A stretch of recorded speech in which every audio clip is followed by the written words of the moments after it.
With Urzikstan, we have these phases of map development where it's almost like the progress just kind of jumps out at you. Yeah. And it's like, look how far we've come.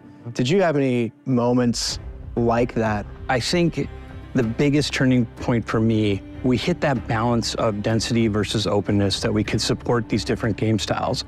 You can learn the map, you can use zip lines, you can use ascenders, you can find new ways to attack. You can use a train that's now drivable. We finally had those pieces together, and we had the Modern Warfare 3 faster movement, we had the slide cancel, we had all those pieces. You want Urzikstan to stand up on its own. And so the second that I had that sort of epiphany, it was just like, yes, we are there. The map development of Urzikstan is so large. It's a massive undertaking from a massive amount of talented people that really care. To start, we have pre-production. And that includes, where do we want to go? What map do we want to do? How big do we want to make it? What did people really like? You know, we're looking online, we're looking at consumer sentiment, and it kind of just expands from there into our design team. And they're starting to do blockout. In the blockout portion, how much of it is just core multiplayer learnings? The core MP learnings are something that we use everywhere across the map. So every single building is a little MP map. We follow the rules. We have no more than 5 to 10 seconds of sprinting without something to do. Yep. We don't want people to go longer than this.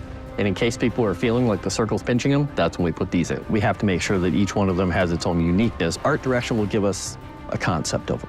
And we'll take it a step back to level design in gameplay, and then we'll start adding the flavor on it that they want to add.